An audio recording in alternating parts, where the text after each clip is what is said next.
I should have known better than to wear the blue dress. Ryan hated when I looked too pretty, said it gave me ideas above my station. But tonight was supposed to be different. Our anniversary dinner at Costello's, the most elegant Italian restaurant in the city. For one foolish moment, I'd convinced myself he might actually remember the woman he'd married 3 years ago, before the late nights and suspicious bank transfers, before his hands became weapons instead of comfort. The restaurant glowed with amber candlelight, all exposed brick and crystal chandeliers. White tablecloths draped over intimate tables where couples leaned close, sharing secrets and wine. I sat across from Ryan, watching him scroll through his phone with the same cold detachment he'd shown me for months. His jaw was tight, that dangerous tell I'd learned to read like a survival manual. "Ryan?" I ventured softly. "Should we order?" He didn't look up. "Order whatever. I don't care." My fingers trembled as I reached for my water glass. The ice clinked against the crystal, too loud in the space between us. At the next table, I caught a glimpse of a man dining alone. Dark suit, darker eyes, the kind of presence that commanded attention without demanding it. He was watching us, though he looked away the moment our eyes met. "I was thinking," I continued, desperate to salvage something from this evening, "maybe we could take that trip to the coast you mentioned last year. Get away for a weekend, just the two of us."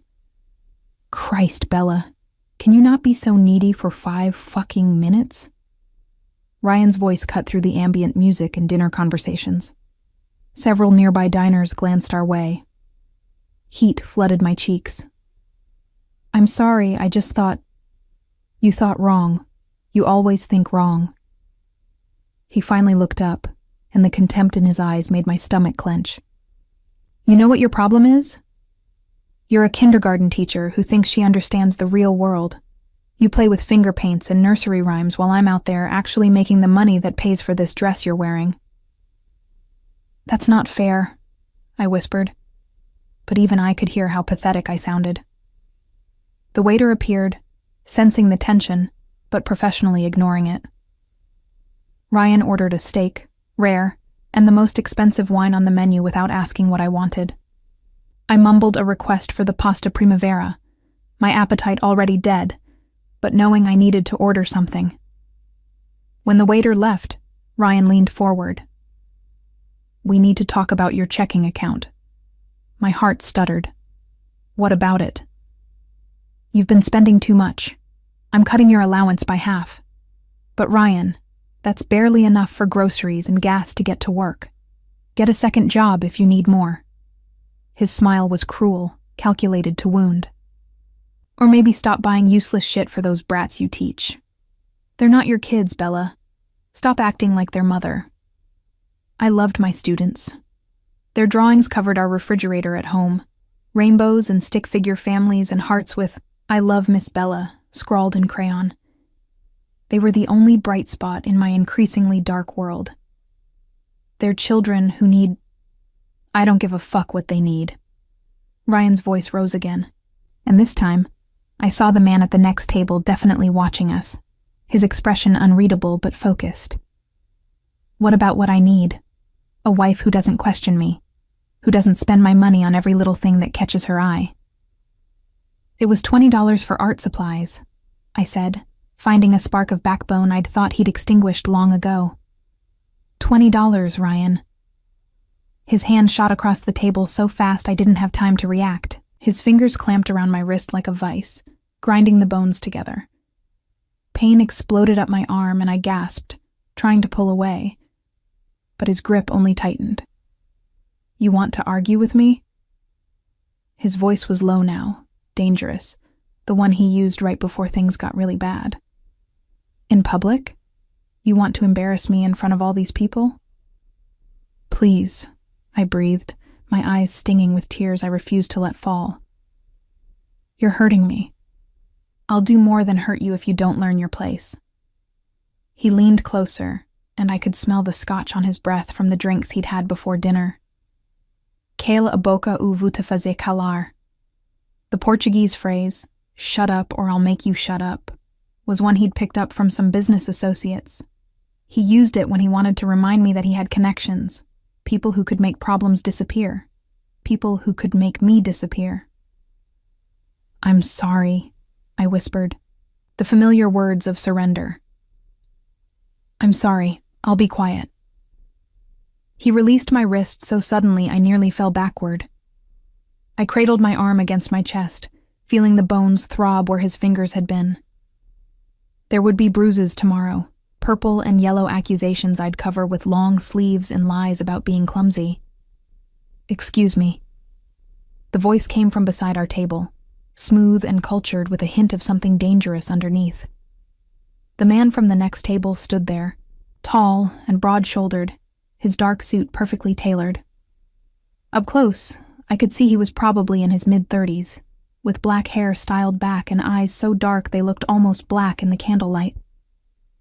There was a scar along his jaw, faint but visible, and he carried himself with the kind of confidence that came from never having to prove himself. "Can I help you?" Ryan's tone was dismissive, but I caught the slight uncertainty in his voice. This man wasn't someone you dismissed easily. "I couldn't help but notice your wife seems distressed." The stranger's gaze moved to me, and something in his expression softened. "Is everything all right, ma'am?" "Mind your own business," Ryan snapped. "This is a private conversation between me and my wife." When a private conversation involves grabbing a woman hard enough to leave marks, it becomes everyone's business. The stranger's voice remained calm, but there was steel underneath. "I'm going to suggest you let the lady enjoy her dinner in peace." Ryan stood up, his chair scraping loudly against the floor. He was tall, but this man was taller, and there was something in the stranger's bearing that made Ryan's aggressive posture look like a child's tantrum. "Who the hell do you think you are?" Ryan demanded. The stranger reached into his jacket, slowly, deliberately, and produced a business card. He held it out to Ryan, who snatched it from his hand. I watched Ryan's face go from red with anger to pale with something that looked like fear. "Blake Santori," Ryan read aloud, his voice shaking slightly. "You're someone who doesn't appreciate seeing women mistreated in public." Blake's smile didn't reach his eyes, especially not in one of my favorite restaurants. The implication hung in the air. This was Blake Santori. Even I, sheltered as I'd been, had heard whispers about the Santori family. They controlled half the city's businesses, legitimate and otherwise. Ryan's accounting firm handled several clients who were rumored to have connections to organized crime. Ryan sat down heavily, the fight draining out of him. "I apologize for the disturbance, Mr. Santori. My wife and I were just having a disagreement." "Then perhaps you should continue that disagreement at home, where there are no witnesses." Blake's tone made it clear it wasn't a suggestion. He turned to me, and his expression changed completely, becoming almost gentle. "Ma'am, if you need anything, assistance, transportation, or just someone to talk to, please don't hesitate to call." He held out another business card to me. I stared at it, then at Ryan, whose jaw was clenched so tight I could see the muscle jumping. "Take it," Blake said softly. "Please." My hand moved before my brain could engage, reaching out to accept the card. Our fingers brushed for just a second, and I felt something electric pass between us. His hands were warm, strong, but infinitely gentle compared to Ryan's brutal grip. "Thank you," I managed to whisper. Blake nodded once, then returned to his table. The restaurant had gone quiet during the exchange, but now conversations resumed, though I felt eyes on us from every direction. Ryan stared at me across the table, his expression unreadable. "Give me that card." "No." The word surprised us both. "Bella." "No." I slipped the card into my purse, my heart pounding so hard I thought it might burst through my ribs. "He gave it to me. It's mine." For a moment, I thought Ryan might explode. His hands clenched into fists on the table, his breathing harsh and rapid. But then he seemed to remember where we were, who was watching, who was sitting just one table away. "We're leaving," he said through gritted teeth. "But we haven't eaten now." He stood up and grabbed his coat, throwing cash on the table. Too much, I noticed, his hands shaking with suppressed rage. I followed him out of the restaurant on trembling legs, acutely aware of Blake Santori's gaze following us to the door. The ride home was silent, the kind of terrible quiet that precedes a storm. Ryan's hands were white-knuckled on the steering wheel, and I pressed myself against the passenger door, making myself as small as possible. When we pulled into our driveway, he killed the engine but didn't move to get out. "That card," he said quietly. "Throw it away." "Okay," I lied. "I mean it, Bella. Do you have any idea who that man is? What he's capable of?" I didn't answer. In my purse, hidden in the inner pocket, Blake Santori's card felt like a lifeline, a possibility I didn't dare examine too closely. Ryan finally got out of the car, slamming the door hard enough to make me flinch. I sat there for a long moment, my wrist still throbbing, my mind racing. Through the window, I could see him disappearing into the house, leaving me alone in the darkness. I pulled out the card, studying it in the dim glow of the streetlight. Simple black letters on cream cardstock, Blake Santori, and a phone number. Nothing else. No business name, no address. Just a name and a number, and the memory of dark eyes that had seen my pain and cared enough to intervene. Tomorrow, I would go to school and teach my kindergartners about colors and shapes and kindness. I would smile and sing songs and pretend everything was fine. But tonight, sitting in the car with bruises forming on my wrist, I allowed myself to imagine a different life. One where I wasn't afraid. One where someone like Blake Santori might actually be able to help. I didn't know then that accepting his card would change everything. That the man who'd intervened in a restaurant would become my protector, my salvation, and eventually something I was too afraid to name. I didn't know that Ryan's secrets were darker than I'd imagined, or that Blake's world, dangerous as it was, might be the safest place I'd ever known. All I knew was that for the first time in years, I felt a tiny flicker of hope, and that was enough to carry me inside, past Ryan's angry silence, into another night of survival. The bruises on my wrist had bloomed into ugly purple flowers by morning. I stood in front of my closet, sorting through options, finally selecting a navy cardigan with sleeves long enough to cover the marks. In the bathroom mirror, I practiced my smile, the one I wore for my students, bright and cheerful and completely fake. Ryan had already left for work, his coffee mug abandoned in the sink like everything else he touched. No apology, no acknowledgement of last night. That was how it always went. He would punish me with silence for a few days, then act like nothing had happened, and I would be so grateful for the reprieve that I'd convince myself it wouldn't happen again. But this time felt different. This time, I had Blake Santori's card hidden in my wallet, a secret so dangerous I barely dared think about it. I arrived at Little Sprouts Kindergarten 20 minutes early, as always. The classroom smelled like crayons and hand sanitizer, familiar and comforting. I decorated the walls with the children's artwork, creating a rainbow explosion of creativity that made me smile despite everything. This was my sanctuary, the one place where I could be myself. "Miss Bella."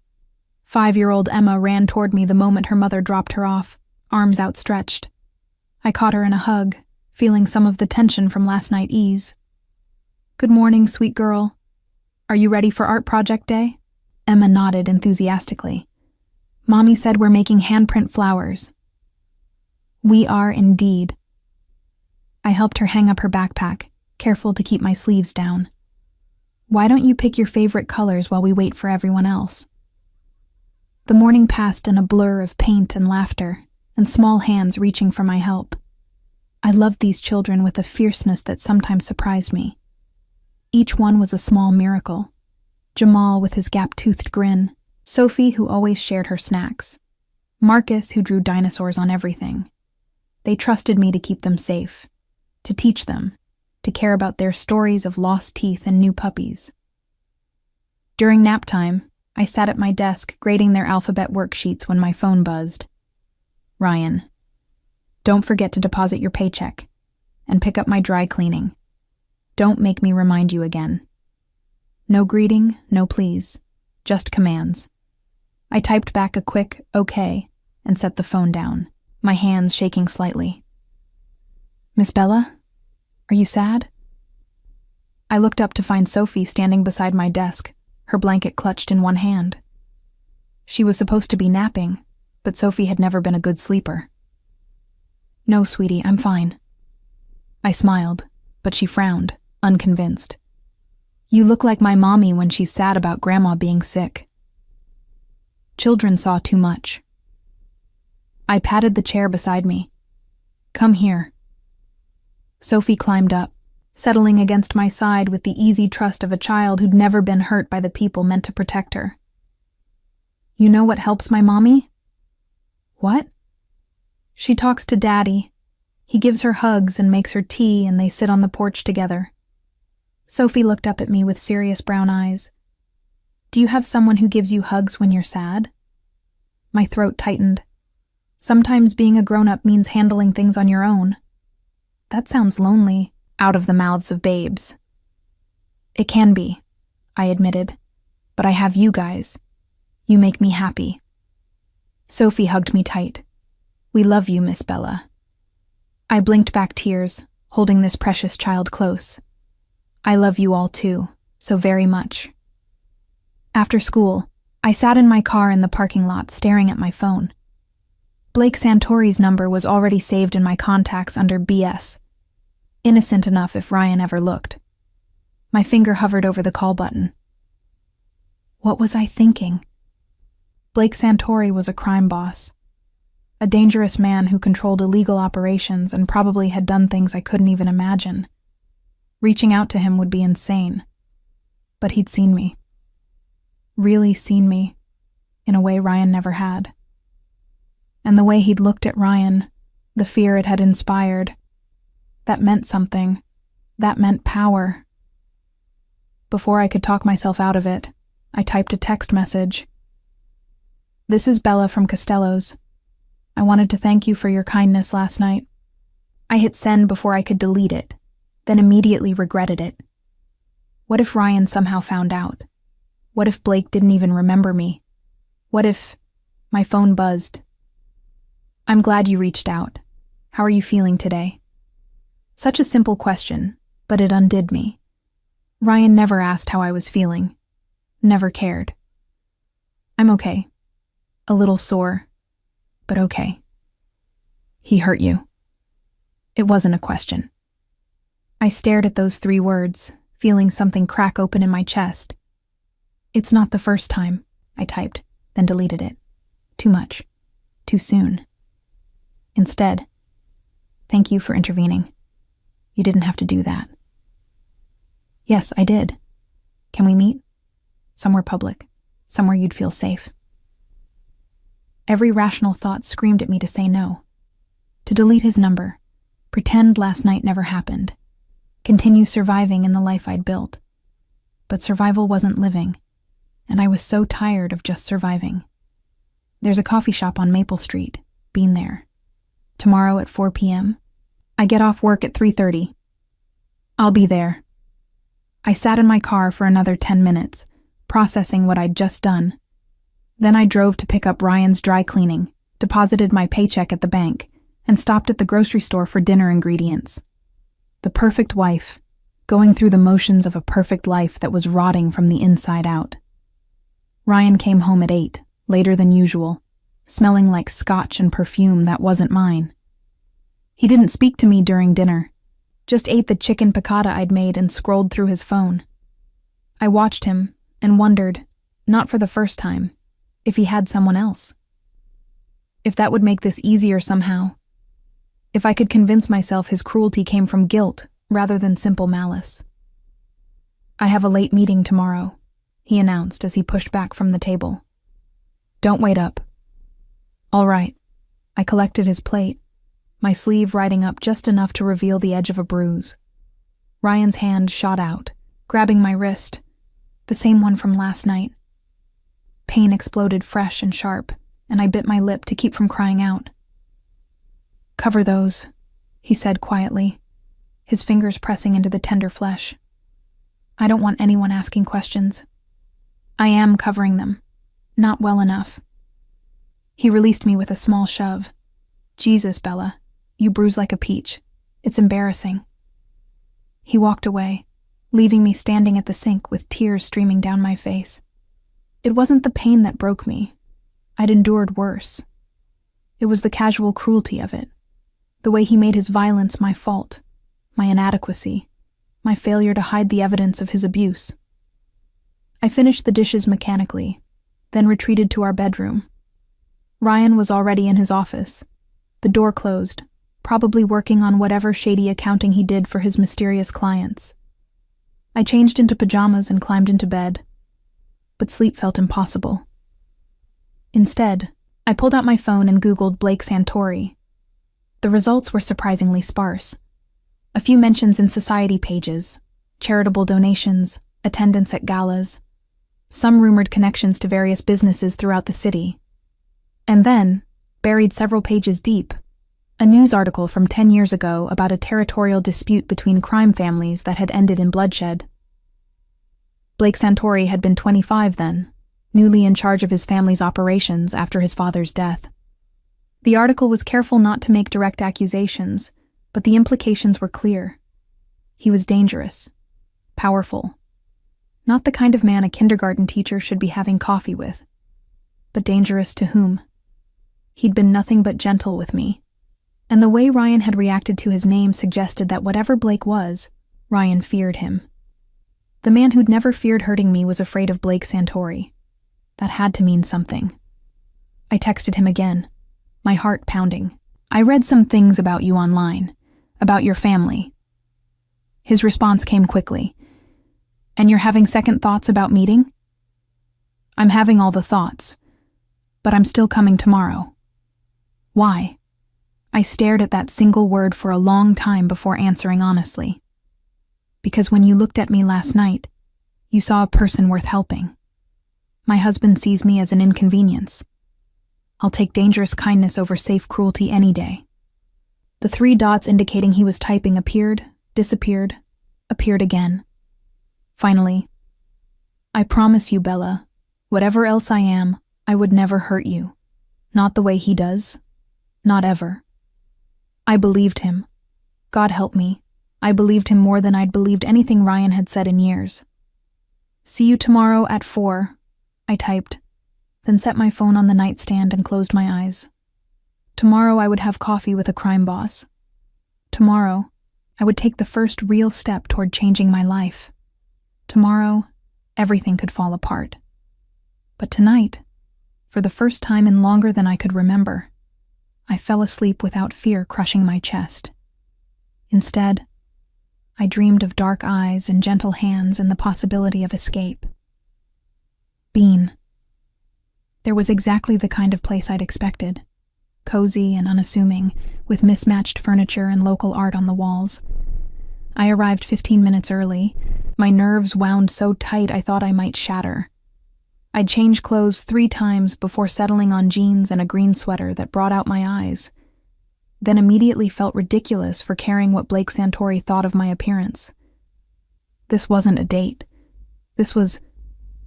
what? A consultation with a mobster about my failing marriage? A plea for help from a dangerous stranger? I didn't even know anymore. I ordered a chamomile tea and found a table in the back corner, positioned so I could see the door.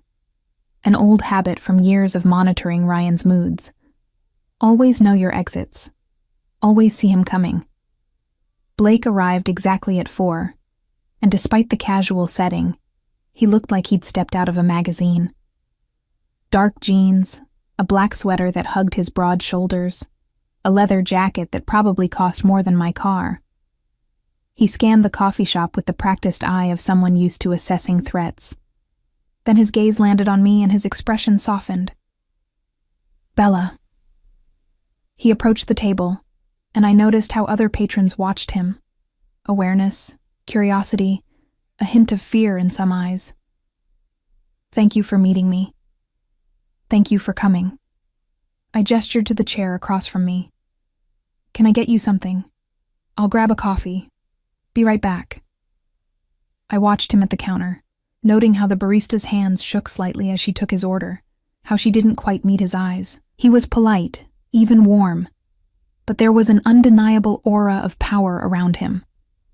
This was a man used to being obeyed. He returned with an espresso and settled across from me, his large frame somehow making the shabby chair look smaller. Up close, in daylight, I could see details I'd missed at the restaurant. The slight crook in his nose like it had been broken before. The way his dark eyes held both danger and something surprisingly gentle. The strength in his hands as he wrapped them around the tiny cup. "How's your wrist?" he asked quietly. Instinctively, I tugged my sleeve down. "It's fine. Just bruises." "Can I see?"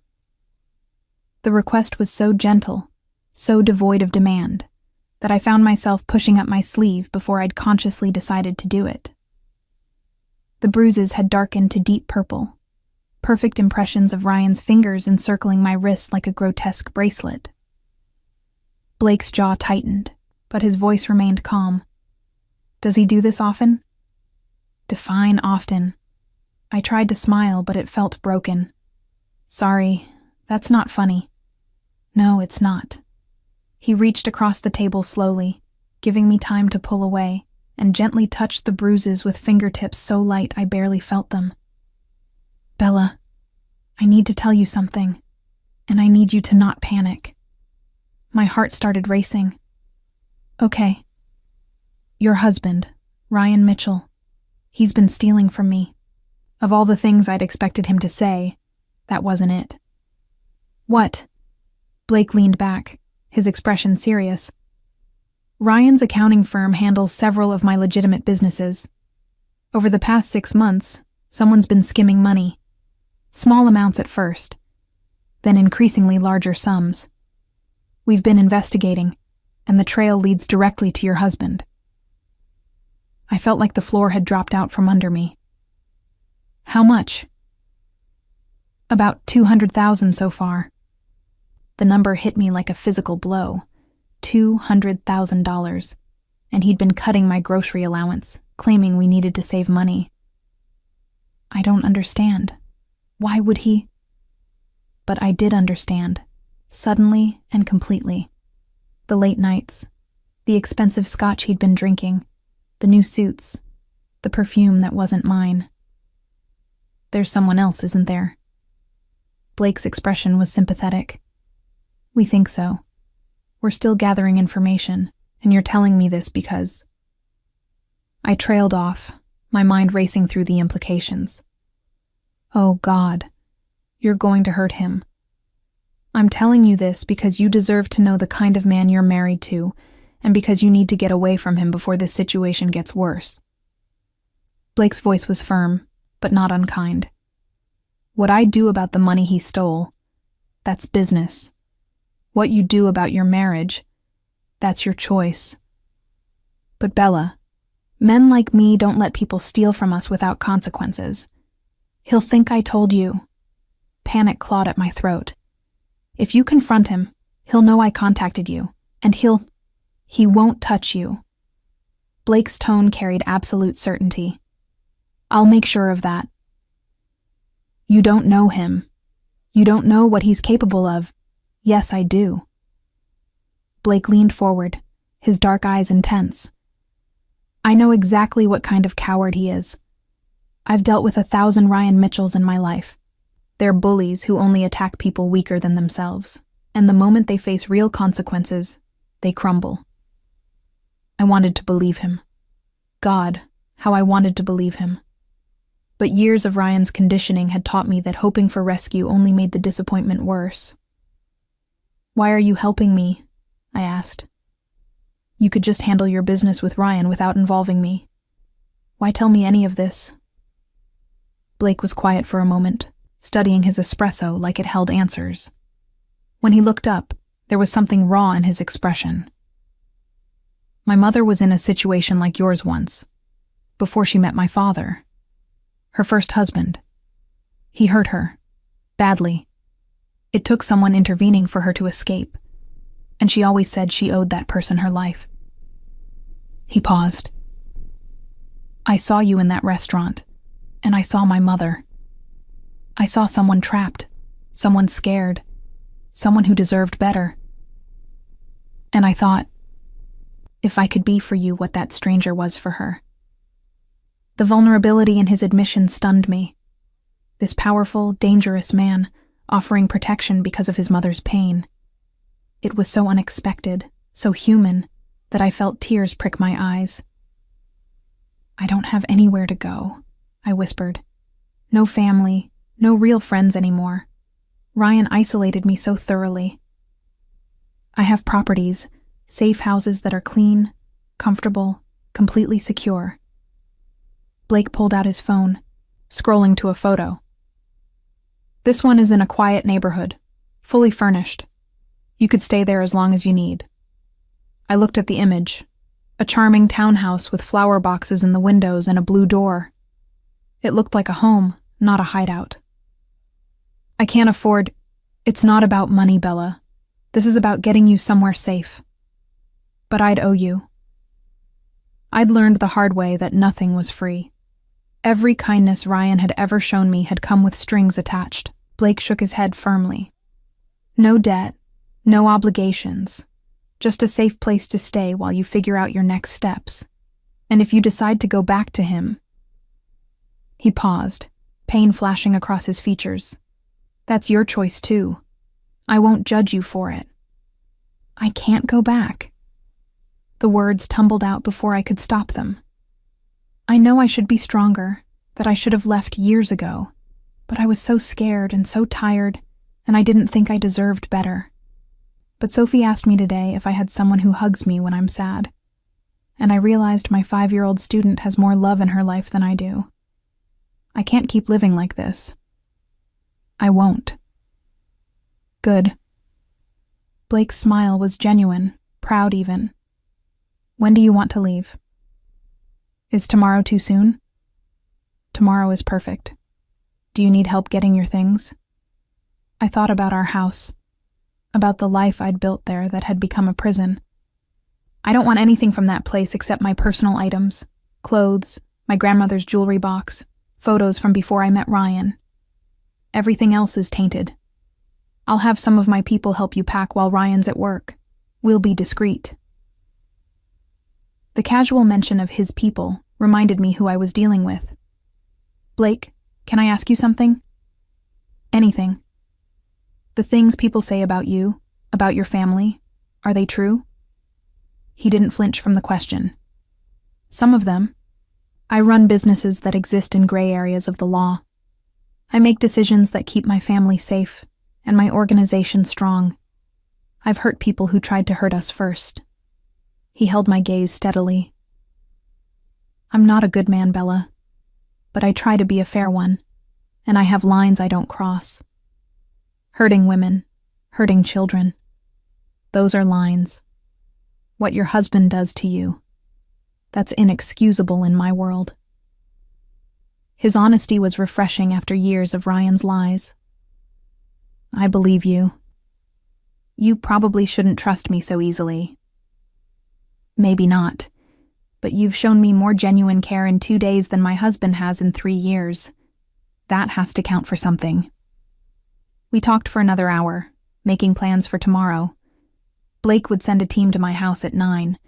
Ryan had a standing meeting every Thursday morning that lasted until noon. I'd call in sick to work, pack what I needed, and leave. Blake wrote down the address of the safe house and gave me a new phone, prepaid and untraceable. Ryan will look for you, he warned. When he comes home and finds you gone, he'll try to track you down. Let him try. Saying it felt like stepping off a cliff, terrifying and exhilarating. I'm done being afraid. As we stood to leave, Blake hesitated.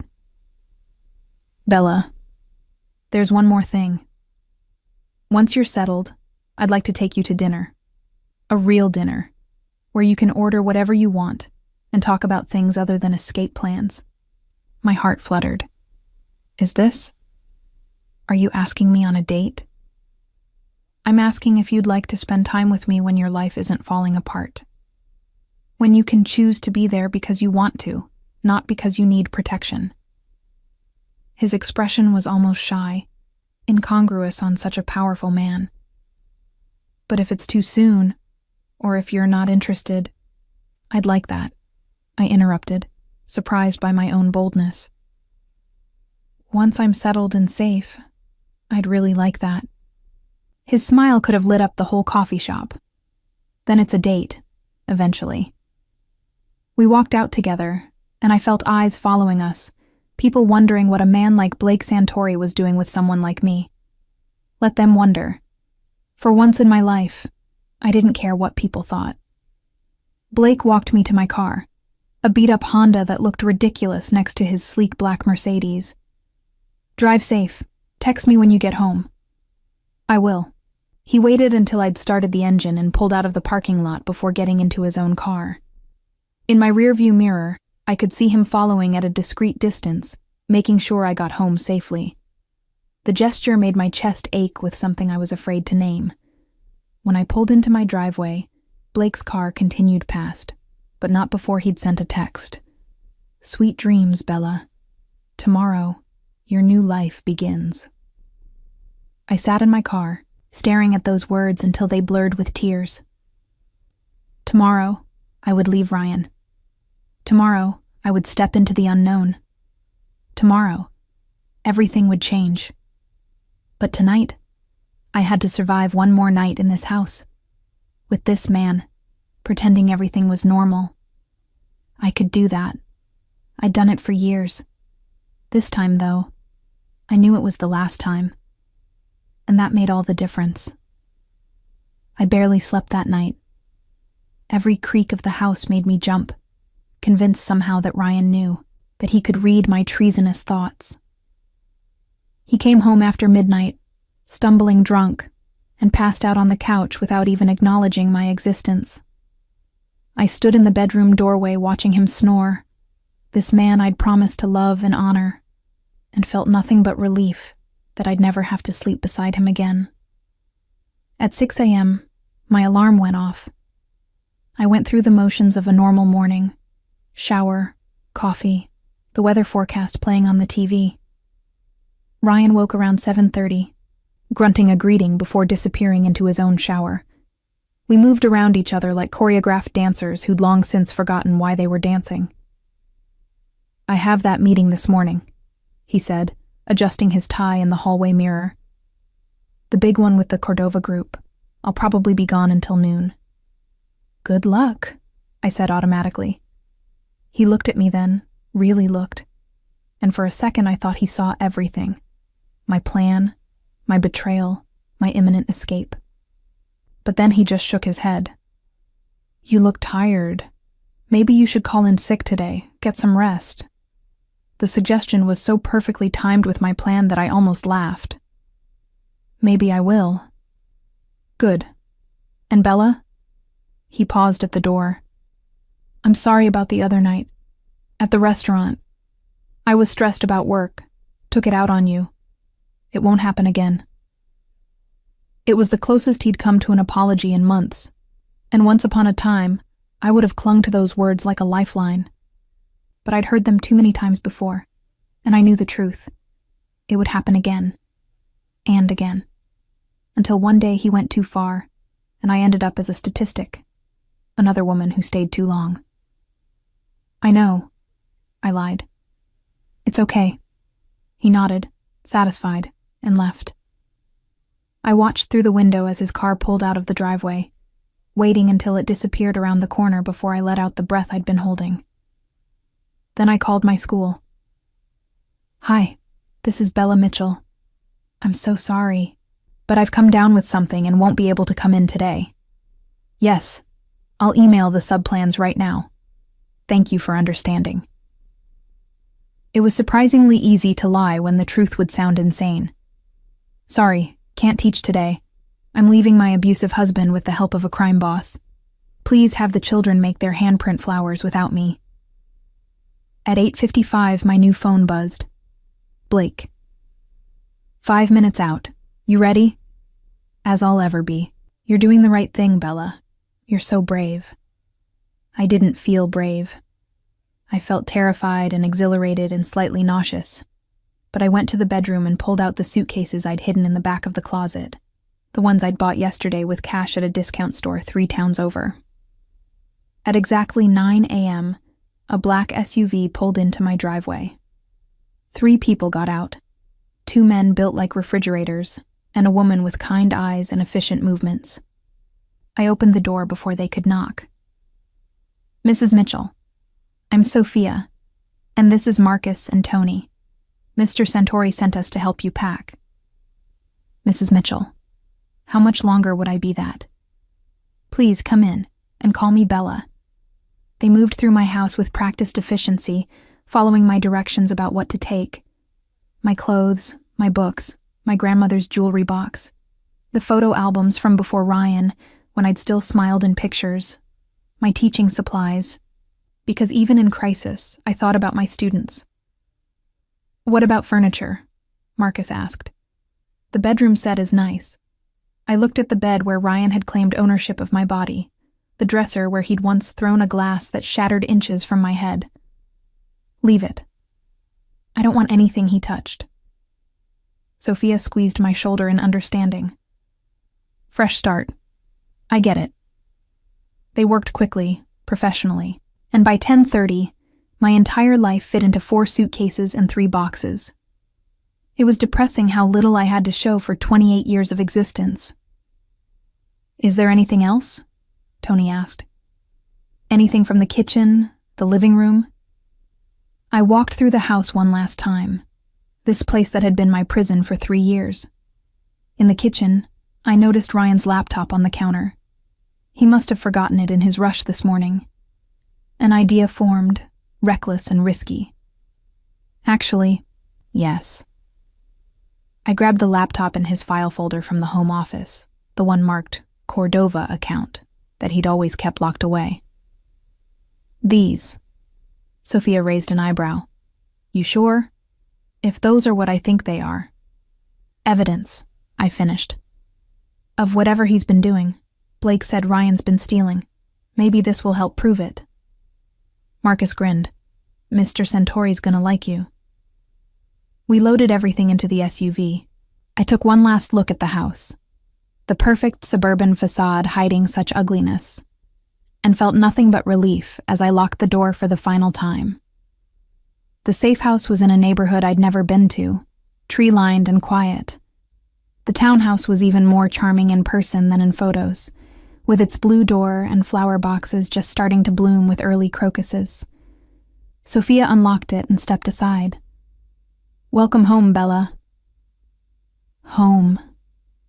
The word caught in my throat as I walked inside. The space was beautifully furnished, but not ostentatious. Comfortable couch, soft rugs, a kitchen that actually looked used rather than showroom perfect. Sunlight streamed through large windows, and I could hear birds chirping outside. Mr. Santori had us stock the kitchen, Marcus said, gesturing to the refrigerator. But if you need anything else, just call. Someone's always available. There's a security system, Tony added, showing me the panel by the door. It's already armed when you leave, and the code is Oro 428, your birthday, Mr. Santori said. My birthday. I hadn't told Blake when it was, which meant he'd looked into me, researched me. That should have felt invasive, but instead it felt like being seen, like someone cared enough to remember details about me. After they left, I wandered through the townhouse in a daze. 2 bedrooms upstairs, both with comfortable beds and soft linens. A bathroom with a huge tub and no lock on the door. Because I didn't need locks here, didn't need to barricade myself against violence. A small office that I immediately imagined filling with lesson plans and children's books.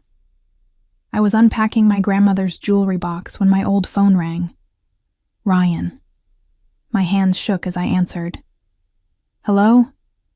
Where the hell are you? His voice was already rising, that dangerous edge I knew too well. I left. Silence. Then, what do you mean you left? I mean, I packed my things and I left. I'm done, Ryan. I want a divorce. You can't be serious. Bella, whatever's going on, we can work through it. Just come home and we'll talk. No. The word felt like freedom. I'm not coming back. Ever. Bella, listen to me very carefully. His tone shifted to the cold calculation I'd learned to fear. You're my wife. You're not leaving me. I don't know what kind of breakdown you're having, but you need to come home right now before you do something you'll regret. The only thing I regret is staying as long as I did. This is about that man from the restaurant, isn't it? Santori? Ryan's voice dripped with venom. You think he cares about you? He's using you to get to me, you stupid. I hung up. My phone immediately started ringing again. I turned it off and sat on the couch, my whole body trembling. The new phone Blake had given me buzzed. I heard. Are you okay? He called. He's angry. Of course he is. Abusers don't like losing control. A pause. Do you want me to come over? Or would you prefer to be alone? The fact that he asked, that he gave me the choice, made me want to cry. Please come, if that's okay. I'll be there in 20 minutes. I spent those 20 minutes pacing, second-guessing, wondering if I'd made a terrible mistake. But then I looked at my wrist, at the fading bruises, and I knew. The only mistake would have been staying. Blake arrived exactly when he said he would, carrying bags from a Thai restaurant. I thought you might not have eaten, and stress eating is definitely allowed during major life changes. I let him in, hyper-aware of being alone with him in this intimate space. But he kept a respectful distance, setting out the food on the coffee table, waiting for me to sit first. I brought Ryan's laptop and files, I said. From the Cordova account. I thought they might help. Blake's expression shifted to something intense. Bella, that could be exactly what we need. But you didn't have to. Yes, I did. If he's been stealing from you, if he's been lying about money while telling me we couldn't afford groceries, then I want him to face consequences. Real ones. He will. Blake's voice carried absolute conviction. I promise you that. We ate in comfortable silence, and I realized I was starving. I hadn't eaten since yesterday's lunch. The pad thai was delicious, and Blake had somehow known to get it mild instead of spicy. How did you know? I asked. Know what? That I don't like spicy food. My birthday. That I'd need someone here today. He smiled, a little sheepishly. I pay attention. And as for today, leaving an abuser is terrifying. I didn't want you to be alone unless you wanted to be. Your mother, I said softly. She really went through this? She did, and she taught me that the strongest people are the ones who ask for help, who admit they can't do it alone. He set down his fork. You're incredibly strong, Bella. Don't ever doubt that. I don't feel strong. I feel scared and sad and angry all at once. That's exactly how you should feel. You're human, not a robot. He shifted closer, careful not to crowd me. Can I tell you something my mother told me? I nodded. She said the day she left her first husband was the day she started living instead of just surviving. She said it was terrifying and painful, and the best decision she ever made. She said she had to learn how to be a person again, how to make choices without fear, how to trust herself. Blake's dark eyes held mine. But she also said she wished she'd done it sooner, that she'd wasted so much time being afraid when she could have been free. Tears spilled down my cheeks. I wasted 3 years. No. Blake reached out slowly, giving me time to pull away, and wiped a tear from my cheek with his thumb. You survived 3 years. That's not wasting time. That's staying alive until you were ready to escape. There's no shame in that. His touch was so gentle, so different from Ryan's grabbing hands. I leaned into it without thinking, and he cupped my face with both hands, his thumbs brushing away my tears. "You're safe now," he murmured. "I've got you." And despite everything, despite the danger he represented, despite barely knowing him, despite the insanity of trusting a crime boss, I believed him. We stayed like that for a long moment, and I felt something shift between us, something deeper than gratitude or protection, something that scared me almost as much as it thrilled me. "Blake," I whispered, "what are we doing?" "I don't know," he admitted, "but I know I want to keep doing it if you do." Before I could answer, my old phone, which I'd foolishly left on the kitchen counter, started buzzing repeatedly. Text after text from Ryan, each one angrier than the last. Blake stood up, his expression hardening. "Let me handle this." "What are you going to do?" "Make sure he understands that you're under my protection now, that if he comes near you, if he even thinks about hurting you, he'll have to deal with me." Blake pulled out his own phone. "And then I'm going to have a conversation with him about the money he stole and what happens to thieves in my organization." "Be careful," I said, then felt foolish. Blake Santori didn't need a kindergarten teacher telling him to be careful, but he smiled like I'd given him a gift. "Always. For you." After he left, I sat in my new home, surrounded by the pieces of my old life, and tried to imagine what came next. A divorce, legal proceedings, rebuilding my existence from scratch, and Blake. Whatever this thing was between us, it was real and growing and completely terrifying. But for the first time in years, I wasn't afraid of the future. I was afraid of the present, of Ryan's anger and Blake's dangerous world. But the future? The future looked like possibility.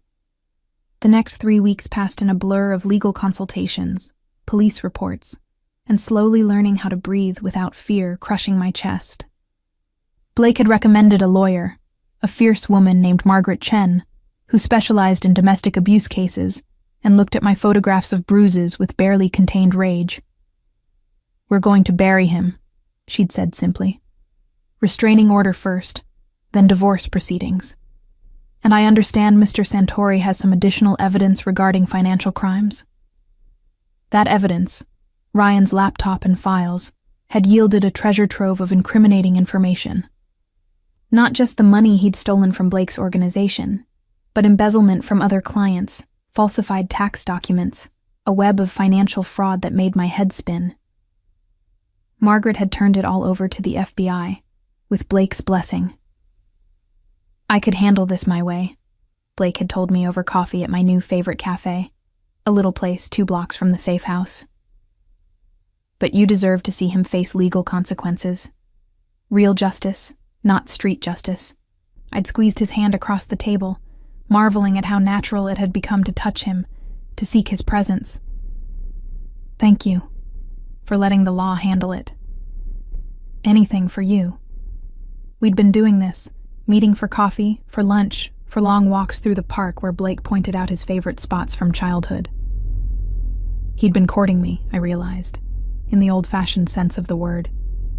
Taking things slow, respecting my need to heal, letting me set the pace. But there was an undeniable pull between us, a magnetic attraction that grew stronger every time we were together. The way his hand would linger on the small of my back as he held doors open. How his eyes would track me across a room like I was the only person in it. The almost kisses we'd shared, moments where we'd lean close and I'd feel his breath on my lips before one of us pulled back, not quite ready. I was falling for him. It was terrifying and exhilarating, and probably incredibly stupid to fall for another man so soon after leaving my husband. But Blake wasn't another man. He was nothing like Ryan. Where Ryan had controlled, Blake gave me choices. Where Ryan had diminished me, Blake celebrated every small victory in my recovery. "You went back to work today," he'd noted when we met for dinner at a quiet Italian restaurant. "How did it feel?" "Amazing," I'd admitted. "The kids made me welcome back cards." Sophie cried and hugged me for 5 minutes straight. My principal was so understanding about everything.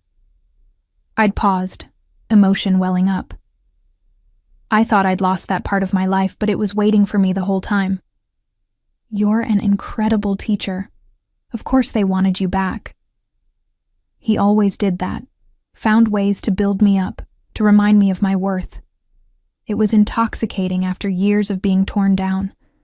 But not everything was perfect. Ryan had violated the restraining order twice, showing up at the school and at my favorite grocery store. Both times, Blake's people had been nearby. Discreet protection I'd only agreed to after the first incident left me shaking in my car for an hour. And then there was the other woman. Blake's investigators had confirmed her existence, Melissa Stanton, a paralegal at a firm that worked with Ryan's company. 24 years old, blonde, and completely unaware that Ryan was married until the FBI had shown up to question her about the financial crimes.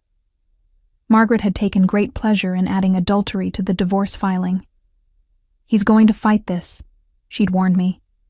"Men like Ryan don't let go easily. Be prepared for him to get nasty." She was right. The court proceedings had been brutal.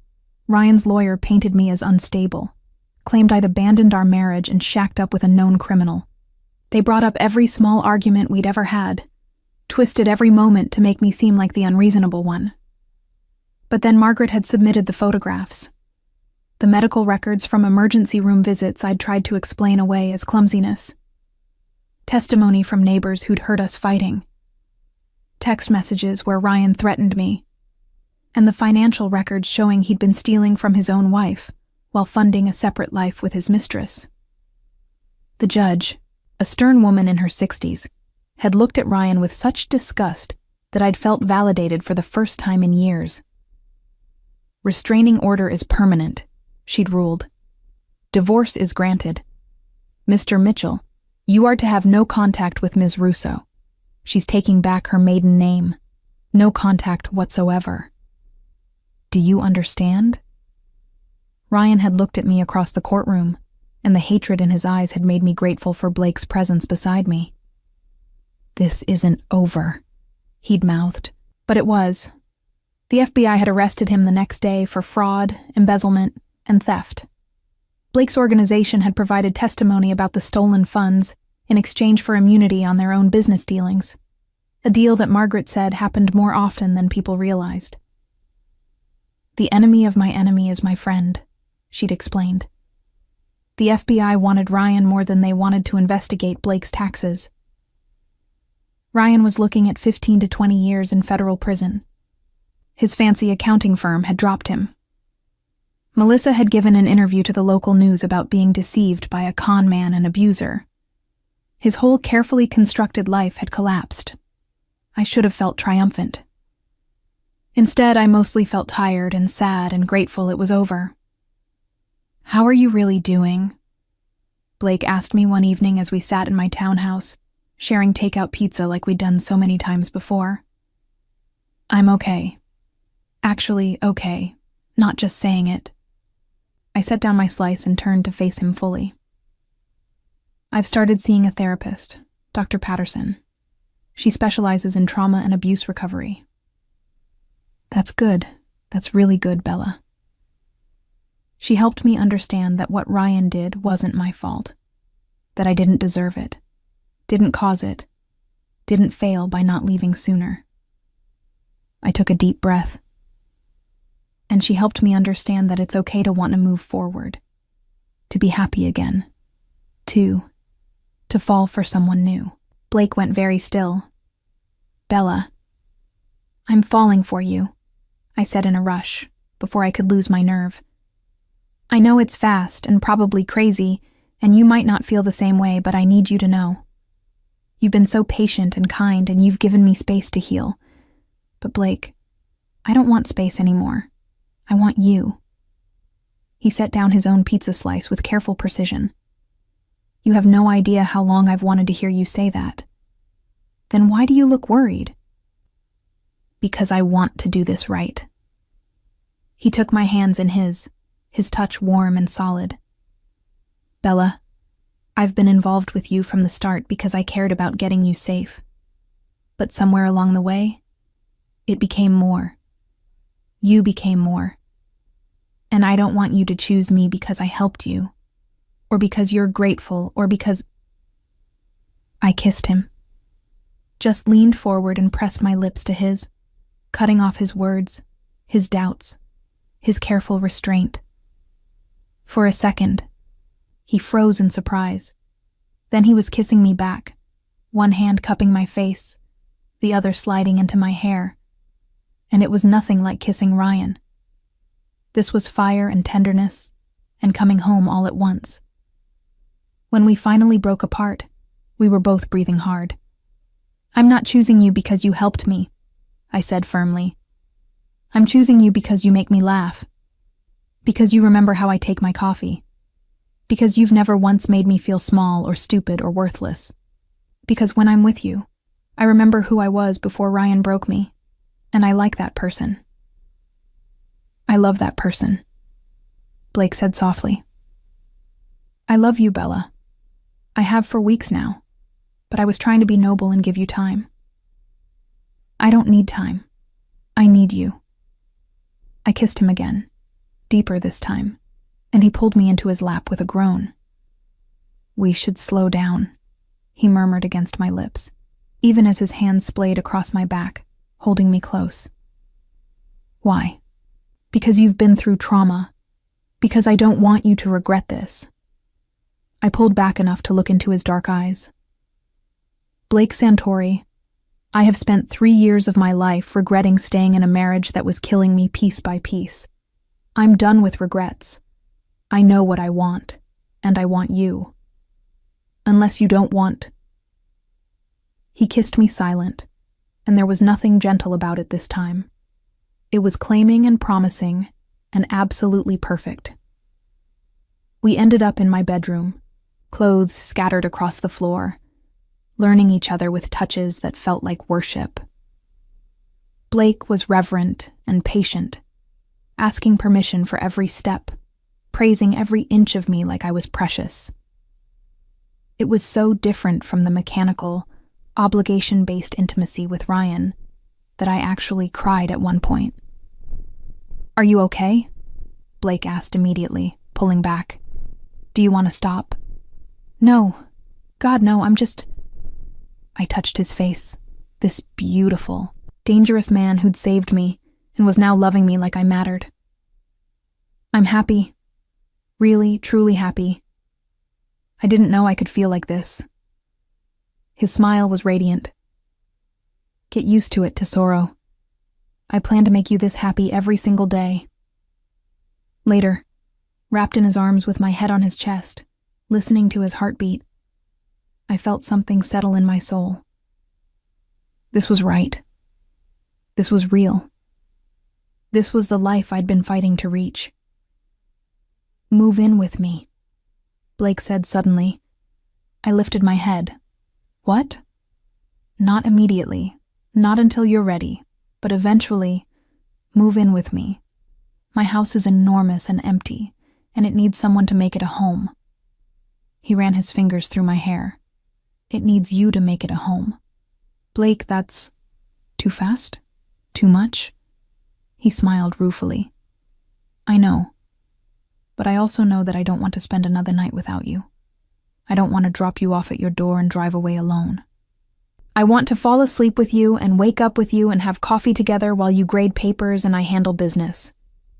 The picture he painted was so domestic, so normal, so far from what I'd expected my life to become. What about your work? The dangerous parts? I keep that separate. I've been transitioning more operations to legitimate businesses anyway. Something I'd planned to do eventually, but you've made me want to accelerate the timeline. He kissed my forehead. I want to be the kind of man you're proud to be with. The kind of man who doesn't have to look over his shoulder. I'm already proud of you. You saved me. You gave me my life back. No, Tesoro. You saved yourself. I just helped open the door. We fell asleep like that, tangled together. And for the first time in years, I didn't have nightmares. I dreamed instead of the future, of Blake's smile and children's laughter, and a life full of love instead of fear. When I woke up, sunlight was streaming through the windows, and Blake was watching me with such tenderness, it made my heart ache. "Good morning, beautiful." "Good morning." I stretched, feeling deliciously sore in all the right places. "What are you thinking about?" "That I want to take you to dinner. A real date at Costello's." I stiffened. "The restaurant where I first saw you, where I knew I had to help you." Blake kissed my shoulder. "I want to replace that terrible memory with a beautiful one. I want to walk into that restaurant with you on my arm, happy and free, and show you how a man should treat the woman he loves." The woman he loves. It still felt surreal, being loved like this.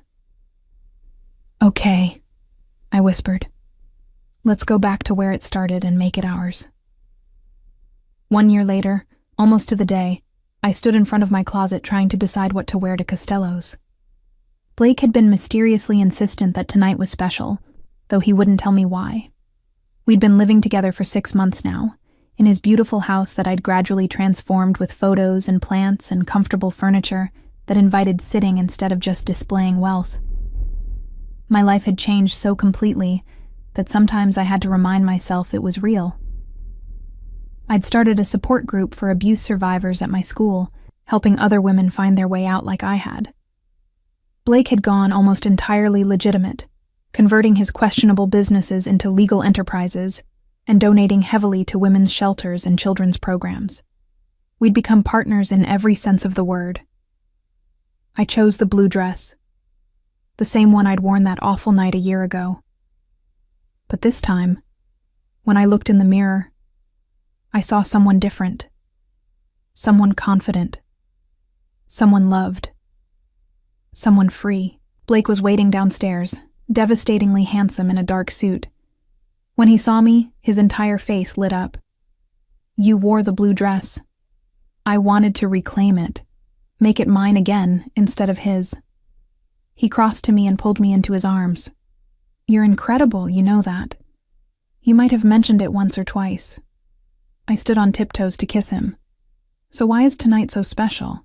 You've been acting mysterious all week." "You'll see." He offered me his arm. "Shall we?" The restaurant looked exactly the same. Amber candlelight, exposed brick, white tablecloths. But this time, when we walked in, I wasn't afraid. I held my head high, my hand tucked into Blake's arm, and smiled at the host who greeted us. "Mr. Centauri, Miss Russo, your table is ready."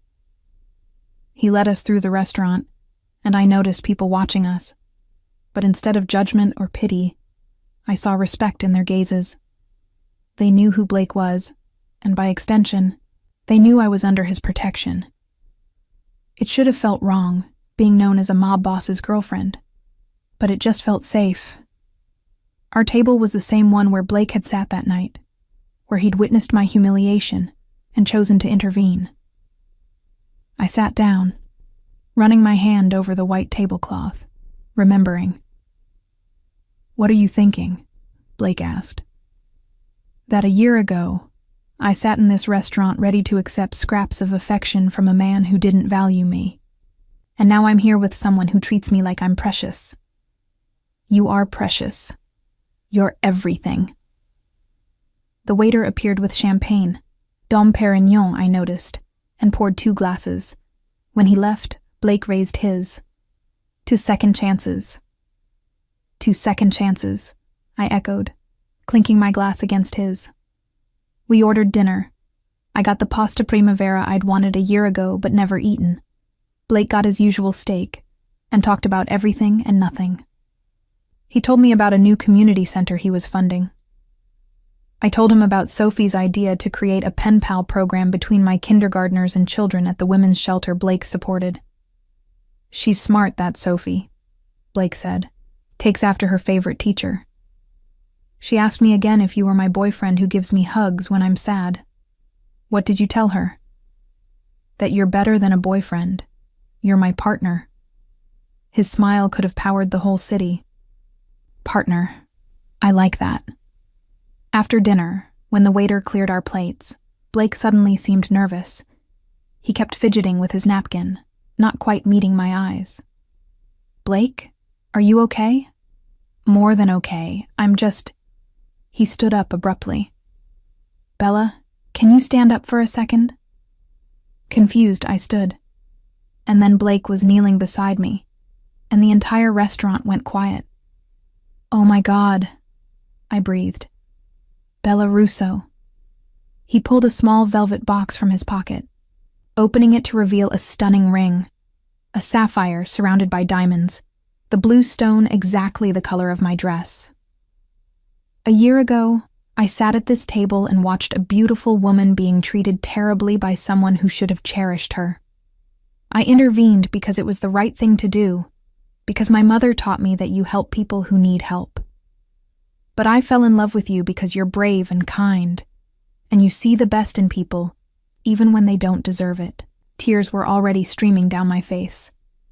You've made me want to be a better man. You've made me believe in second chances and fresh starts and love that heals instead of hurts. You've turned my house into a home and my life into something worth living. His voice cracked with emotion. Bella, tesoro, amore mio. Will you marry me? Will you let me spend the rest of my life proving that you made the right choice when you accepted my help? I was crying too hard to speak, so I just nodded frantically. Blake laughed and slipped the ring onto my finger, then stood and pulled me into his arms. The restaurant erupted in applause as he kissed me, deep and passionate and full of promise. Yes, I finally managed to say against his lips.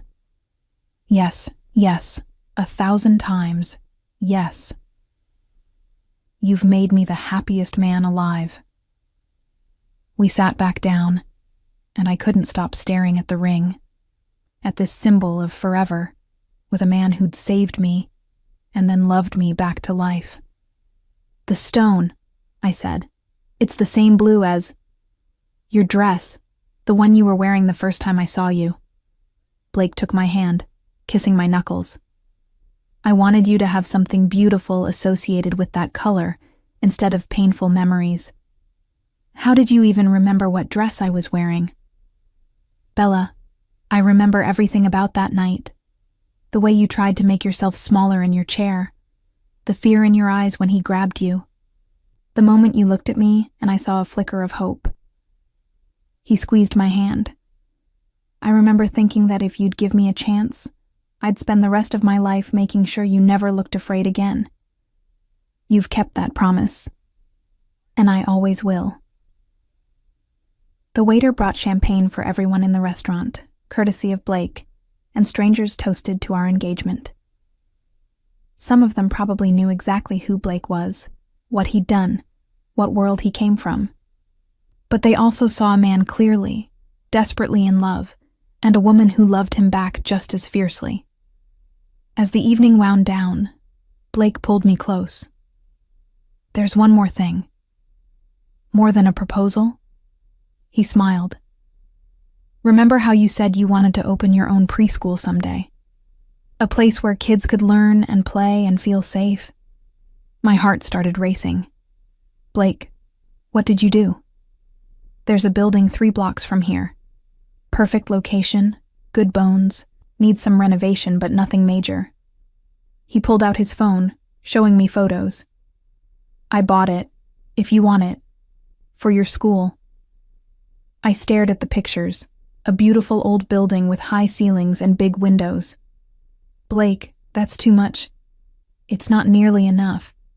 Bella, you've given me everything. Let me give you this dream. He cupped my face. Let me help you build something beautiful, a place where children can thrive and parents can trust their babies are in good hands. A place where everything you've learned from your own pain can be channeled into helping others. I was crying again, overwhelmed by his generosity, his understanding, his love. You're really okay with me running a preschool? It won't exactly be profitable at first. I don't care about profit. I care about you being happy, fulfilled, using your incredible gifts. He kissed my forehead. Besides, between my businesses and investments, we don't need to worry about money. Build your school, help kids, change lives. I'll be right there supporting you every step. I love you so much it scares me sometimes. I love you more, and you never have to be scared again. I've got you. Always.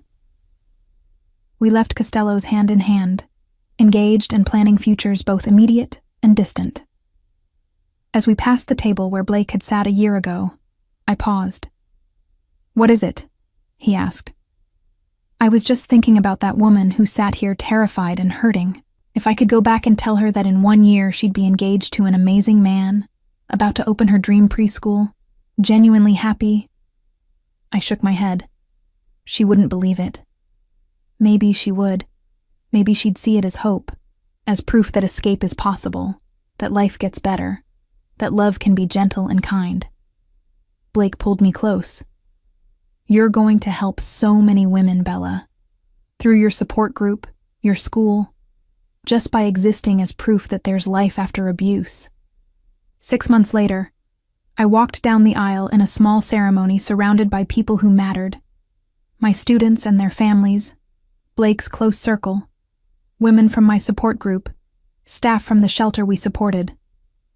Sophie was my flower girl, proudly announcing to everyone that Miss Bella was marrying her hug boyfriend. As I looked at Blake waiting for me at the altar, his eyes bright with love and promise, I thought about the journey that had brought me here. The pain and fear, yes, but also the courage to accept help, the strength to rebuild, the willingness to love again. Ryan was in prison, paying for his crimes. His existence had faded to a bad dream, barely remembered. But Blake was real. Blake was my present and my future. Blake was home. "I love you, Tesoro," he whispered as we exchanged vows. "I love you more," I whispered back. And as we kissed as husband and wife, I knew with absolute certainty that the worst night of my life had led me to the best days. That sometimes salvation comes from the most unexpected places. That love, real love, doesn't hurt. It heals. I'd walked into Costello's a year ago broken and afraid. I'd walked out tonight whole and cherished. And tomorrow, I'd walk into my new preschool, Bella's Little Learners, and start building dreams instead of surviving nightmares. The Mafia's gentle vow had been kept. I was safe, loved, and finally completely free.